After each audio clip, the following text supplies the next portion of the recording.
34-year-old Diane Newton King woke up before sunrise. She showered, she curled her bangs, she did her makeup, and then she dressed for work in the most professional women's fashion of the day. She put on pantyhose, a pencil skirt, and a blazer with the absolutely massive shoulder pads. It was the spring of 1990, and in Battle Creek, Michigan, Diane was one of the biggest names in town. Diane anchored the morning news show for Battle Creek's local TV station, WUHQ, which meant most days of the week, Diane had to leave her house by no later than 4:30 a.m. As she shuffled around her two-story farmhouse in her pantyhose, trying to figure out where her briefcase was, Diane's husband, Brad, hollered up at her from the kitchen to tell her that breakfast would be ready in 5 minutes. Diane was thrilled. She had recently discovered that she was pregnant with their second child, and so she was constantly feeling hungry. Diane finally found her briefcase, then she slipped on her shoes and made her way downstairs into the kitchen. Her firstborn child, 2-year-old Marler, was sitting in his high chair chomping away on some apple slices. Diane kissed him on the forehead before sliding into her own seat at the kitchen table. 43-year-old Brad brought Diane a plate of scrambled eggs and toast. It was her favorite, and he made it for her every morning. Brad worked part-time as a criminal justice professor at the University of Western Michigan, but he liked to tell people that his real job was taking care of Diane and Marler. And for the most part, that was actually pretty true. Most days, while Diane was at work, Brad managed things on the home front. It was an untraditional dynamic for the time, and some of their friends jokingly called him Mr. Diane King, but Brad didn't mind. He was proud of Diane, and he was happy to support her this way. Diane scarfed down her breakfast, gave Brad and Marler a kiss goodbye, and then she grabbed her coat and raced out the door just as the clock hit 4:30 a.m. Outside the farmhouse, Diane paused for just a moment. She'd always wanted to live on a farm, and when she looked out across their property, with the cement silo on the left and the old red and white Victorian barn on the right, and the hundreds of acres of farmland and woods surrounding the house, she felt like she was really living her dream, even though the family didn't do any actual farming. But someday, Diane thought, maybe after the baby came, she'd leave the TV station to focus on her family and maybe even grow a few vegetables. But for now, all that would have to wait. It would be months and months before the baby arrived, and Diane had a lot of things she wanted to accomplish before then. So Diane, standing on her front stoop, took one more deep breath of clean country air, then she walked down the gravel driveway and hopped into her brand new Jeep Wagoneer. Diane then slowly drove down her long driveway, and when she reached the black mailbox at the end of the driveway, she turned right onto Divison Drive, the street she'd called home for more than a year now. And from there, she snaked her way through the neighborhood out to the highway. About 20 minutes later, Diane was sitting behind her desk, diving into yet another busy day of reading the news. Most days, when Diane arrived at the office, the first thing she would do is review her scripts for the day. Then she would anchor the morning news show, and then Diane and her staff would spend the rest of the day reporting and writing stories for future news segments. Diane worked a lot, and she worked really hard. She was actually a perfectionist, and she expected perfection from the people around her. And sometimes that perfectionism rubbed her colleagues the wrong way. But the people who actually watched her on TV, the audience, loved her. Diane was constantly being invited to meet local celebrities and attend different charity events around town. But despite how well things seemed to be going both professionally and personally for Diane, something very unusual would start to happen to her, and it would change her life forever. It all started with a phone call. Diane was at the office, sitting behind her desk, working on a story, when her phone rang. Now, remember, this was 1990, so Diane did not have a cell phone or even caller ID. All she had was a landline. So Diane's phone began to ring, and without hesitation, Diane picked it up because the people who typically called her on this line were her colleagues or sources or people who knew her personally. But this day, the caller was not any of those things. Instead, the caller was a fan. Diane didn't ask the caller what their name was, but based on their voice, Diane guessed that the caller was a male, probably in his 20s or 30s. He said he had been watching Diane on TV, and he was so inspired by her reporting, he was thinking about getting into broadcasting himself, and he wanted to know if Diane had any advice about how to break into the business. Diane was caught off guard that this guy got her number, but she was polite and professional, and ultimately recommended that he get enrolled in the communications department at the local community college. Diane even recommended specific classes she thought he should take. The fan thanked Diane for her time, and she wished him luck in his professional efforts, and then she hung up the phone, expecting never to hear from this guy again. But Diane would hear from him again. The fan started calling Diane's direct line on her desk on a very regular basis, sometimes as often as 3 times in a single week. And again, because Diane didn't have caller ID, she just kept answering his calls unintentionally. Despite being really annoyed by all these calls, Diane still remained very professional with the fan and continued to give him advice about how to do her job. However, the more he called, the more Diane sensed there was just something off about the guy. For one thing, she started to suspect that he wasn't actually interested in pursuing journalism.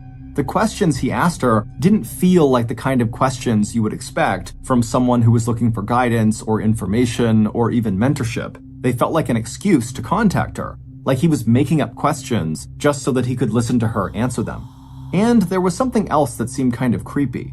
The more Diane heard from this guy, the more she noticed he had this very strange way of talking. It was slow and kind of slurred, almost like he was under the influence of some drug.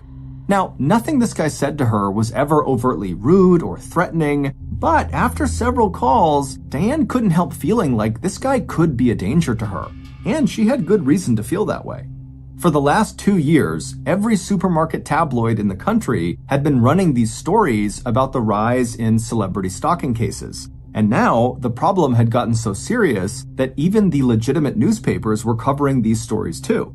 There were stories about celebrities getting threatening letters, and stories about their homes getting broken into, and some of these stories ended violently. Just 1 year earlier, an obsessed fan in Los Angeles, California, had shot and killed a young television actress on the doorstep of her own apartment. And it wasn't just the media that saw these stalking cases as being a big problem. Slowly, the government was also starting to realize that something had to be done. The problem was, nobody really knew what to do about it. In the 1990s, there were no anti-stalking laws anywhere in the country, and neither psychologists nor law enforcement could say for sure if it was better to confront a stalker head-on or simply ignore them. Diane wasn't sure if her situation with her fan would be considered a celebrity stalking case, but she was definitely feeling a bit scared of this guy and just wished he would leave her alone. So Diane consulted with the people closest to her, and everybody offered her different advice. One of her friends told her to be nice to the guy because who knows what would happen if she made him mad. One of her colleagues suggested that Diane just tell the guy to back off, but Diane could see that there was potential for problems in both of those situations. So Diane turned to Brad, her husband, not only because he was smart and an objective thinker, but also because, in addition to being a part-time professor of criminal justice, Brad also used to be a police officer. Brad, who was very concerned about his wife's stalking situation, told her that the safest thing she could do was simply cut off the guy's access to her. And the easiest way to do that was to set up some kind of arrangement with the receptionist at her work, who could then screen Diane's calls. If the guy couldn't get through to Diane, eventually, Brad figured, he would just give up and stop calling. The plan made sense to Brad and to Diane, so she decided to give it a shot. Diane talked to the receptionist at the TV station, and they worked out a screening system. The way it worked was every call that came in on Diane's direct line would actually first ring at the front desk with the receptionist, and the receptionist would answer the phone, and if it was Brad or a colleague or a source calling for Diane, they would get pushed through. But when the receptionist got a call from the fan with the slow, slurred voice, she would tell him that Diane was not available. And the screening system worked great for several weeks. The fan would call and would be immediately turned away before Diane ever had to speak to him. But eventually, the screening system failed. One afternoon, around the end of the summer in 1990, Diane was in the newsroom sitting at her desk filing some papers when her direct landline on her desk started to ring. Diane picked it up before the end of the very first ring. She said, "Hello, this is Diane Newton King." And when she heard the voice on the other end of the line, she was so startled she almost dropped the receiver. It was the fan. He said, "Hello, Diane." Immediately, shivers ran up Diane's spine. Before Diane could hang up, the guy told Diane that he liked the way she looked and that he wanted to meet her in person. Specifically, he said, "I want to go to lunch with you." Diane wanted to scream, but she was so flustered and so scared that she sort of just started stammering until finally she was able to compose herself enough to tell the guy that she appreciated the offer, but she absolutely could not meet him in person. Then she slammed the phone down and started sobbing at her desk. As she cried, everybody in the newsroom looked over and was very concerned.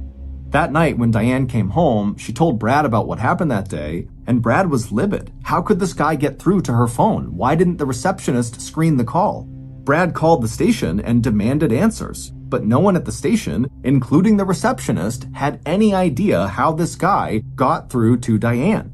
The station told Brad they would look into the situation right away and make sure that from now on, absolutely no calls whatsoever would reach Diane's line unless they had first been screened. Now, it's unclear exactly what the station actually did to ensure that, but from that day forward, the fans' calls were always intercepted by someone at the station, and so Diane was protected from speaking with him. And after a couple of weeks, the fans' calls to the station started to slow down. And after a couple of months, the calls stopped entirely. And soon, Diane just kind of forgot about the fan and moved on to more important things in her life, like the upcoming arrival of her second child, a baby girl. And with this child, Diane was becoming more and more conflicted about what she wanted in life. Suddenly, her career just felt a whole lot less important than being home with her kids. And so she started talking more openly with her family and friends about potentially leaving the station after her daughter was born so she could be a stay-at-home mom and enjoy a simple farmhouse life with her family. But all of that excitement and optimism about the future would come to an abrupt end one night in the fall of 1990. On the night before Halloween that year, so about 5 months after the first fan phone call, Brad told Diane that he was going to be working late that night at the university and so wouldn't be home until later in the evening, which meant Diane would have to be on primary parent duty for Marler that afternoon when she got home from work. Now, under normal circumstances, this would not be a big deal. Diane had done plenty of parenting on her own, and she loved spending time with Marler. What made this night so different was that Diane was now 8 months pregnant. Her belly was massive, her hormones were raging, and her joints hurt so much she could barely walk. On top of all of that, Diane was in the middle of a big project at work that was totally stressing her out. Nevertheless, when she finished her shift at the station that day, Diane drove to Marler's daycare, she picked him up, and then they headed home. By the time Diane turned onto her street, Divison Drive, Marler was already passed out in the back of the car in his car seat, and Diane's body was really starting to ache. So when Diane turned into her driveway, instead of stopping the car and getting out to get the mail in the mailbox by the road, she simply pulled the car right up alongside the mailbox and reached out and collected the mail through her window. And after she had the stack of letters sitting on her lap, she began flipping through them. And right away, one letter caught her attention. It was in a typical white envelope, just like most of the other letters in her lap, but this one had no postage and nothing written on it, and it wasn't sealed. Diane opened the envelope, retrieved the letter inside, and then opened it up to read, and what she saw instantly terrified her. There was just one sentence on the page, but it wasn't written by hand. Each letter of this sentence had been cut out of a magazine and then scotch taped to the page, like one of those ransom letters you see in the movies. The sentence on this strange letter read, "You should have gone to lunch with me." Diane knew immediately that this letter was from the fan. Clearly, he'd found out where she lived, and he'd visited her house that day to drop it off. In fact, she realized with sudden alarm that this guy might actually still be in the area, waiting for her to come home. In that moment, Diane forgot about everything else she had going on. She forgot about how much her body hurt and how tired she felt. She even forgot about the sleeping baby sitting right behind her. Diane just started screaming like a banshee. Then she threw the car into reverse, backed away from the mailbox, slammed on the gas, and drove away from her house as fast as she possibly could.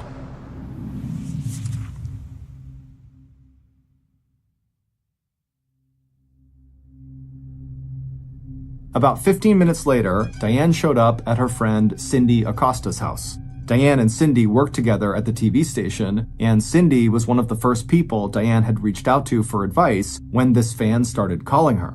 When Cindy opened the door, Diane, who was carrying Marlar, practically collapsed into Cindy's arms. In between sobs, Diane told Cindy about this letter and how scared she was, and right away, Cindy said, "We have to call the police." The police showed up a few minutes later and escorted Diane back to the farmhouse to search the property for intruders, but they didn't find anyone. Still, Diane was too afraid to stay at the house alone, so the police brought her back to Cindy's house, where she waited with Marlar until Brad was finally out of his class and could come and pick them up. After word got out about this threatening letter, the Battle Creek community really came together to support Diane. Also, the TV station beefed up their security around the office, Diane's sister bought them a dog, and Brad installed motion-censored lighting outside of their house. But none of those things actually made Diane feel any safer. She just couldn't shake the idea that her fan was watching her everywhere she went. Her fear got so paralyzing that Diane literally just stopped going outside the house at all except to go to work. And when she did have to go outside, she used a system that she and Brad created to ensure she was never outside alone. Diane would call Brad to tell him exactly when she would be home from work. That way, when she arrived, Brad would be outside waiting for her. If it was too cold for Brad to just stand outside, he would leave a particular light on in the house that was visible from the outside. This light was a signal to Diane that he was in the house and that everything was safe, so she could hustle out of her car and come inside no problem. On days that Brad was not home, when Diane returned home, she would call a neighbor to come meet her outside of her farmhouse. And if for some reason the neighbor arrived late, Diane would literally just sit in her driveway inside her car, waiting for the neighbor to show up. But all of this fear and all of this hiding had started to make Diane's world feel very small, and she really didn't like that. So after Diane gave birth to her second child, a blonde baby girl named Kateri, in November of 1990, Diane started trying to reconnect with her extended family. She started calling her sisters and mother much more often, and together, over the phone, the women would bond over the challenges and joys of raising their kids. And it was during this time, on these phone calls, that Diane started to talk more openly about her desire to leave the TV station altogether. She'd been thinking about it ever since she found out she was pregnant with Kateri, and now that Kateri was here, the whole thing felt much more real. Diane's extended family was very supportive and encouraging, and they pushed her to start leaving the house more often besides just going to work. They got her to start coming out to Detroit, where her extended family all lived, about 2 hours away from Battle Creek by car, so that she and her kids and the rest of the family could all participate more actively in each other's lives. And so, starting in late 1990/early 1991, every few weeks, after delivering the Thursday morning news break, Diane and her 2 kids would leave Battle Creek and head out to Detroit. They'd spend a few days with Diane's mother and sisters, and then on that following Saturday, they'd all head home. And on the night of Saturday, February 9th, 1991, about 9 months after the first call from that fan, this was exactly what Diane and the kids were doing, returning from her mother's. That night, Diane left Detroit a little after 4 p.m., so by the time she was pulling on to Divison Drive around 6 p.m., the sun was just beginning to set. Diane turned on her headlights, and when the King's black mailbox came into view, Diane tightened her grip around the steering wheel. It had been more than 3 months since she received the letter, but just the sight of that mailbox still filled her with dread. Diane turned onto the gravel driveway leading to the house, and as she made her way up the long, narrow path, she spotted the signal light on inside the farmhouse up ahead, meaning Brad was home and everything was safe and she could get out of her car and just go inside. But, as Diane was about to find out, Brad was not inside the house, and it was definitely not safe for Diane to get out of the car. About 30 minutes after Diane pulled into the driveway and saw the signal light, a call came into the dispatch office at the local police department. It was Brad, and he was hysterical. He was so shaken up by what he had just seen that he could barely form a sentence. But he was able to eventually communicate with the dispatcher that he'd just found his wife lying in their driveway, not moving, and there was blood in her mouth. When the police arrived less than 10 minutes later, they found Brad sobbing and pacing around the driveway. Diane was just lying in the middle of the driveway next to her car, and their two kids, 2-year-old Marler and 3-month-old Kateri, were still sitting in the back seat of the car, crying uncontrollably. The reason Brad had left them in the car was because, as cruel as it seems, Brad knew from his work as a cop and as a criminal justice professor that even just opening the door to the car could potentially contaminate a crime scene. The responding officer walked right up to Diane and knelt down next to her. Even without much blood, it was obvious that Diane had suffered some sort of horrible injury and was definitely deceased. The officer spent a few minutes looking her over and eventually found the likely cause of death. There were 2 bullet holes in her body, one in her chest and the other near her waistline. An autopsy would later reveal that the shot to Diane's chest had been the fatal one. It had caused so much internal damage that she had died within 3 minutes of impact. Initially, though, the police had no idea how long ago those shots had been fired. But when the officer touched Diane's body, he found that it was still warm, which meant her killer might still be in the area. Instinctively, the officer grabbed his radio and called for backup. Over the next 2 hours, a small army of investigators would descend on Divison Drive. They would search the property for fingerprints and evidence, and they would interview neighbors and potential witnesses, and after a little while, they would bring one of the best trackers in the state onto the property, a German Shepherd named Travis. When Travis arrived on the scene, the dog quickly locked onto a scent trail. The dog took off running from the farmhouse straight back into the forest behind the home. The dog ran through muddy, brushy fields, then he crossed a creek, and then he sort of just stopped, turned around, and headed back to the farmhouse, where a crowd of investigators and neighbors were beginning to form outside. At the time, Travis's handler assumed that the dog had just kind of lost the scent at some point in the woods, and that was why he had stopped, turned around, and just gone back to the farmhouse. But many months after that night, once the police had figured out what happened to Diane, they would look back at Travis's initial movements that night and realize the dog had not simply given up and returned to the farmhouse. The dog had just continued to follow the scent trail, which happened to stop somewhere in the middle of the woods, turn around, and then come back to the farmhouse. In fact, that night that Diane was discovered, the killer was standing right outside of Diane and Brad's home among the police and onlookers. After being arrested, Diane's killer did not confess to the murder, and so we don't have every detail of what happened in the final moments of Diane's life. However, based on several key interviews and pieces of evidence, this is what investigators believe happened to Diane. About an hour before Diane returned home from Detroit on the night she was killed, Diane's killer entered her farmhouse and turned on a particular light inside. The killer knew about the light signal system that Brad and Diane had created to make Diane feel safe, and now the killer was going to use that system to lure Diane into a trap.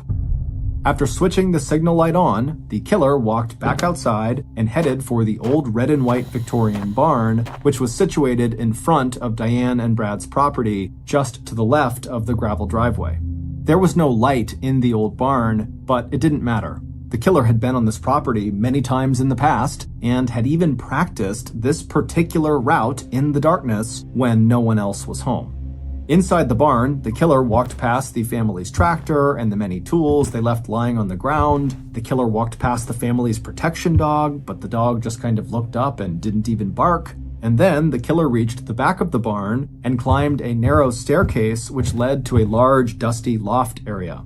The killer paused briefly at the top of the stairs. The floor of the loft was covered in straw, and at the far end of the loft, away from the killer, was a sliding door that was open just wide enough for what the killer needed to do.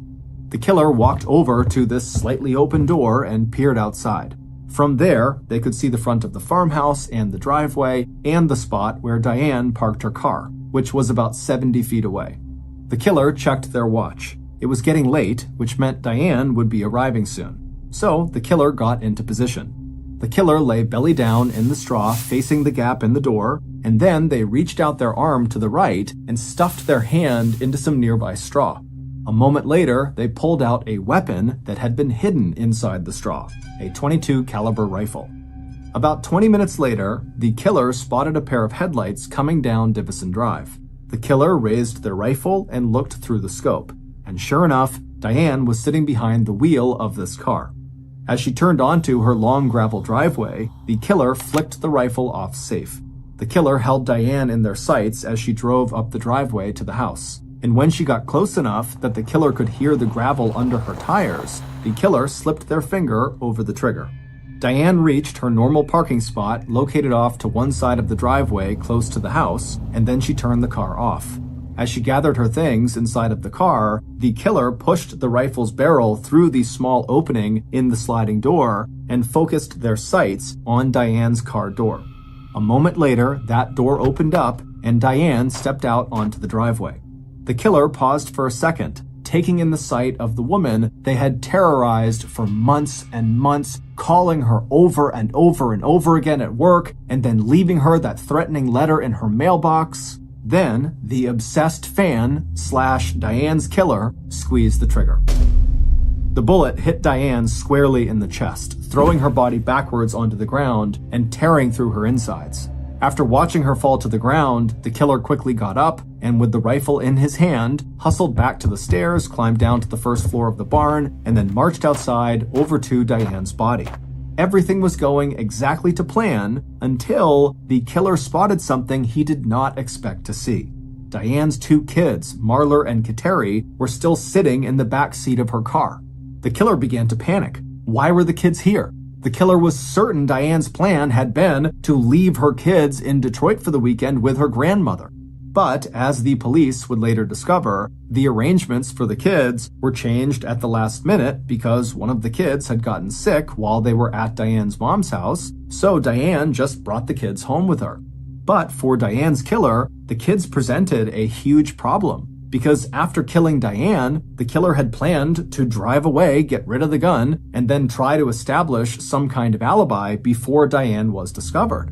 But now there were these two kids in this car without heat in the middle of winter in freezing cold Michigan, and so if the killer left, the kids would freeze to death, and the killer was not trying to kill anyone except for Diane. So the killer changed plans. First, he turned away from the kids, crouched down, and then fired an additional shot into Diane's body to make sure she was dead. This was the shot that tore into her waistline. Then the killer turned and ran into the forest behind the farmhouse and charged through muddy, brushy fields across a creek to a spot where they were able to hide the rifle, and then the killer turned back around and ran back to the driveway of the King's house. When the killer got there, they ran up to the car window and looked inside and waved to the two kids and said, "Everything's gonna be fine, okay? Daddy's here. I'm gonna make a phone call and then I'll be right back." Then, Brad King, aka Diane's obsessed fan, aka Diane's killer, ran inside of his house that he shared with Diane and called the police. When they answered, Brad hysterically told him that he had just been out for a walk in the woods, and when he came back, he had found his poor wife lying in the driveway, not moving. It would turn out Brad King had been obsessed with Diane ever since the first day he met her. She was beautiful and funny and more ambitious than anyone Brad had ever met. Diane dreamed of becoming a news anchor, and Brad wanted to help make Diane's dreams come true. So, while Diane was off working her way up to the news desk, Brad spent most of his time working to make sure she had everything she needed to be successful. He cooked Diane's meals and ironed her clothes, he handled the shopping, and when the kids came along, Brad took care of them too. And as far as Brad was concerned, everything was working out great. Until one day, when Diane came to him and told him that she wanted to quit her job at the TV station so that she could stay home and raise the kids. In fact, she told him she was planning to leave the station the summer after Kateri was born. Diane hadn't formalized this announcement yet, but pretty much everyone in Diane's inner circle knew about her plans. But the problem was, if Diane was going to stay home, then Brad would have to be the family's primary breadwinner. And being a part-time professor just wasn't going to cut it. He would have to go out and find a full-time job, which was something Brad simply didn't want to do. He had grown to love not working very much, and he was not prepared to change that. However, when Brad voiced his concern to Diane about not wanting to work full-time, She was empathetic, but said it was really important for her and the kids that she be home with them, so he would just have to kind of accept it and get a full-time job. However, Brad did not accept this. Instead, he decided he would just kill Diane. And because of his background as a police officer and as a criminal justice professor, he was confident he could get away with it. Brad knew that whenever a woman got murdered, the male partner is almost always identified as a primary suspect. So Brad knew he would need to create another suspect to divert attention away from himself. This is when Brad came up with this obsessed fan concept. About 10 months before Diane's murder, Brad began calling Diane's TV station, pretending to be this obsessed fan. He would intentionally slur words and slow down his speech to make sure Diane could not recognize him. Then, about 5 months after that first call, when by this point everybody in town knew about Diane's stalker, Brad decided to up the ante. On the night before Halloween, Brad left that threatening letter in the mailbox. He used cutout letters so Diane could not identify his handwriting, and he did it because he knew that type of letter would be more intimidating because of its use in scary movies.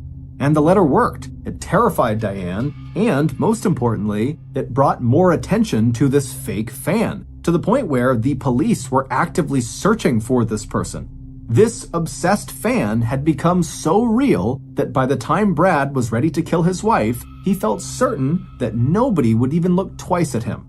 But thanks to his kids still being in the car after he killed Diane, Brad had not been able to flee the scene like he had hoped, and so he had to come up with a story about how he had been walking in the woods that night and had returned home and came upon his wife in the driveway, and that's when he called police.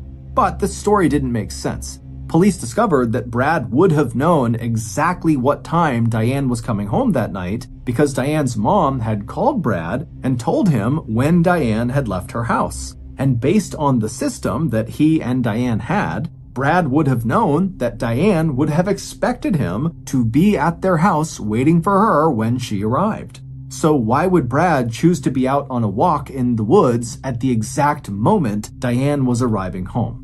Also, neighbors had just seen Brad carrying the .22 caliber rifle that was used to kill Diane. The gun was located in the creek behind their house, roughly where Travis the tracking dog had gone on the first night of the investigation. And in the barn, police also found a single shell casing from the shot that killed Diane.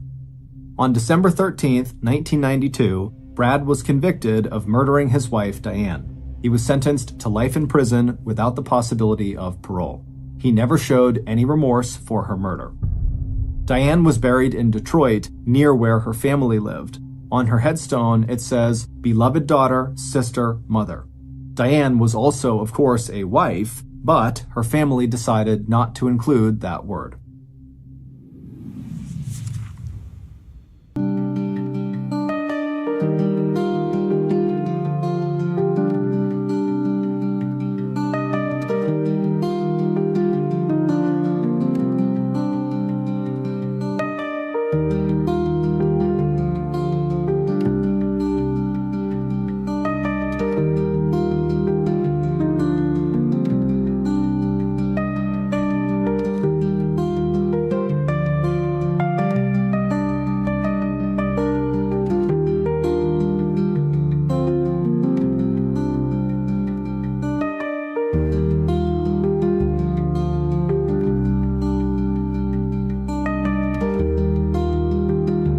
Hours of May 26, 2013, 3 tugboats were towing this massive Chevron oil tanker in the Gulf of Guinea. They were about 32 kilometers off the coast of Nigeria. 2 of the tugboats were pressed up against the sides of this huge tanker to provide stability as it gets towed. The 3rd tugboat, which was called the Jascone 4, sat way out in front and had the main tow line strapped to the front of the tanker and was doing all of the actual towing. On board that lead tugboat, the Jascone 4, were 12 crew members who had all been hired by a company called West African Ventures. It was a Nigerian-based company. They owned the ship, and they had contracted them to come out and be a part of this towing operation. One of the crew members was a man named Harrison O'Keefe. He was from Nigeria and he was the ship's cook. At around 4:45 that morning, Harrison was in his quarters. He had been sleeping, but he had woken up because the ship was swaying pretty dramatically. It was very rough seas, but he, like the rest of the crew, were accustomed to rough, choppy water. So he gets up, he unlocks his bedroom door, and he goes out into the hall. When he looks down the hall, he sees that all of the other doors are shut and locked. The crew of the Jascone 4 had a policy that whenever they slept or were in their rooms, they would shut and lock the doors because piracy is a really big threat. After Harrison looked down the hall at all of these locked doors, he started making his way down the hall in the other direction towards the bathroom. He kind of stumbled down the hall as the ship rocked from the very rough seas. He gets to the bathroom and shuts the door at 4:50 in the morning. We know this because at 4:50 in the morning, a rogue wave hit the side of Jascone 4 and almost completely flipped it upside down. Snapped the tow line. The ship is completely on its side and it's sinking very fast. He tried to push open the metal bathroom door, but already a surge of water is coming down the hall and pressing him into the bathroom. Pushes against that surge of water and gets the door open, and now he's standing on the ceiling of the hallway that he was just in a moment ago because the boat is now completely inverted. And he's looking down the hall. 3 of the crew members have managed to come out of their locked rooms and in a panic are trying to make their way up to the exit. He sees them as another surge of water blasts in through one of the windows and literally sweeps them away. And he knows they're dead. The power cuts out right as another surge of water is coming down the hall to him. He turns his body and this rush of seawater, this freezing seawater, comes pouring down the hall, and it takes Harrison and throws him down this little hallway and slams him into yet another bathroom. It was actually an officer's bathroom. It was connected to an officer's room.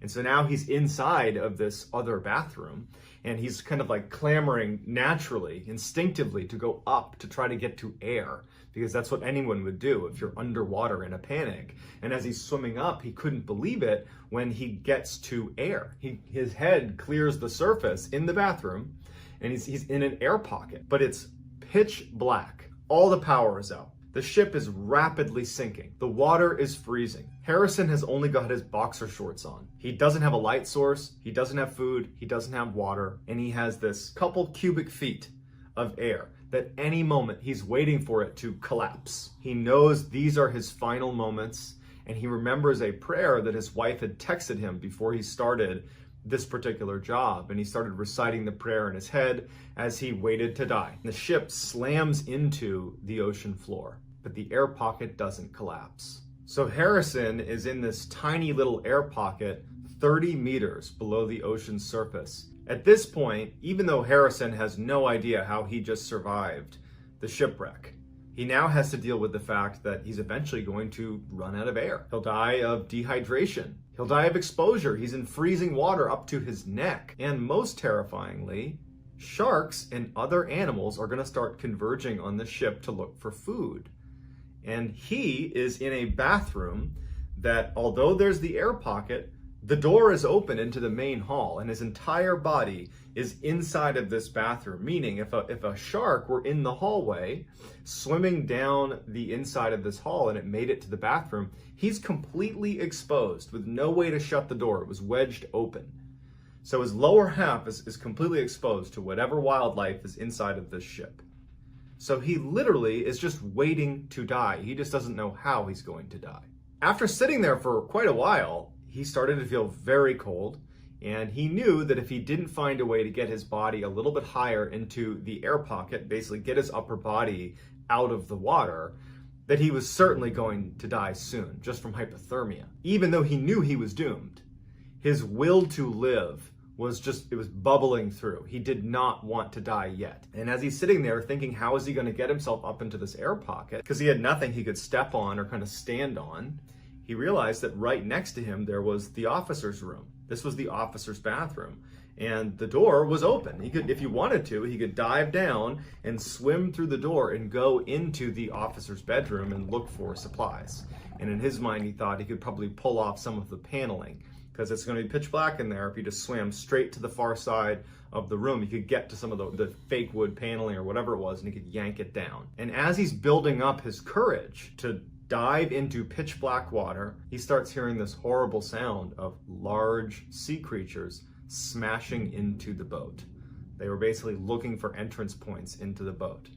And then they would come into the boat, sharks, and he could hear them bumping up against the insides of the ship. And all he's thinking is, I'm completely exposed.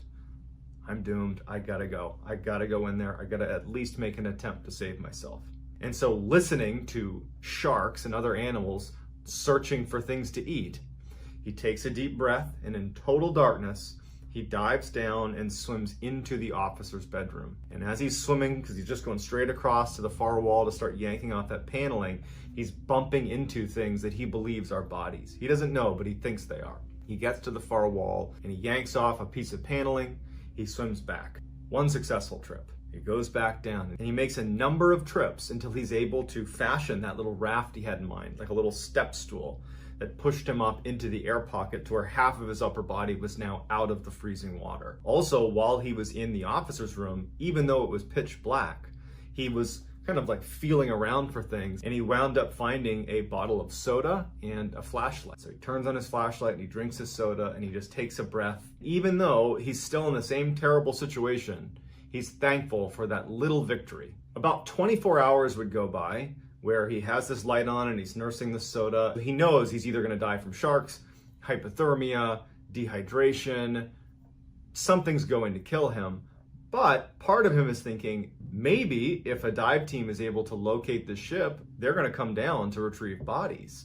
And maybe they'll find me. Maybe I can hold out that long. And so as he's thinking about this, he's getting a little flicker of hope.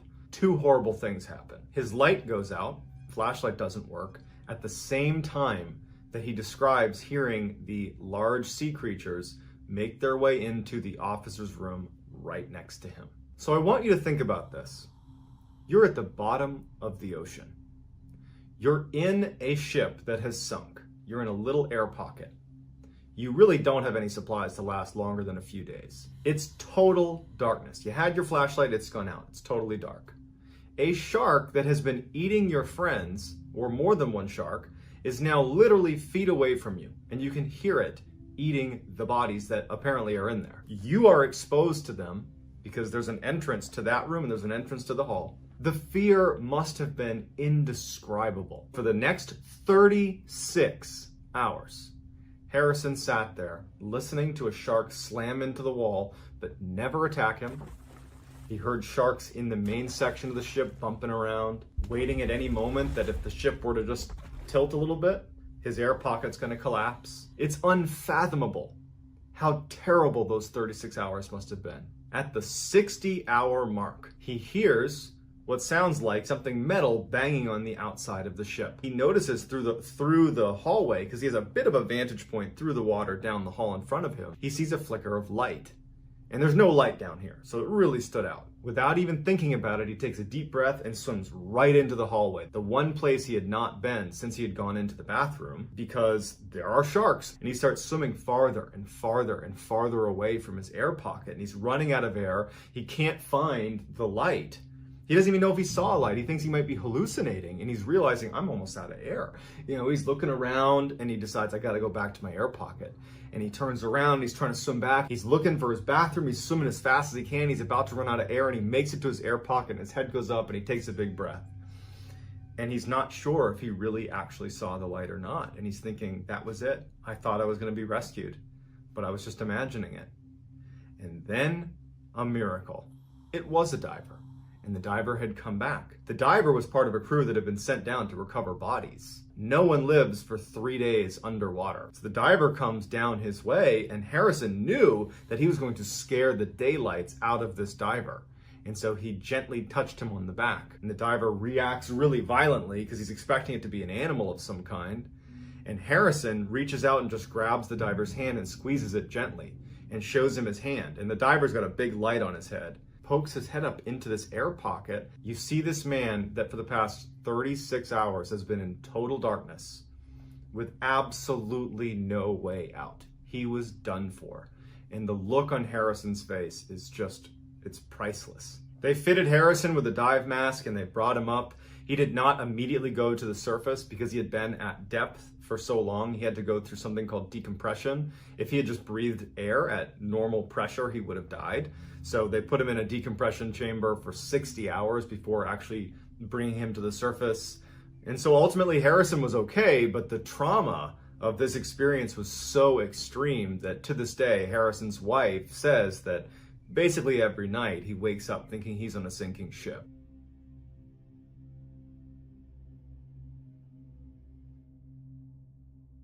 In October of 1982, Deborah Kiley and her 4 friends were hired by a billionaire to take his brand new luxury 18-meter yacht called the Trash Man from Maine all the way down to Florida. Pretty significant journey along the east coast of the United States. Deborah and her friends were very experienced sailors. They had done trips like this before, driving these luxury yachts around. This was just going to be a great trip. The weather was beautiful. The forecast looked perfect.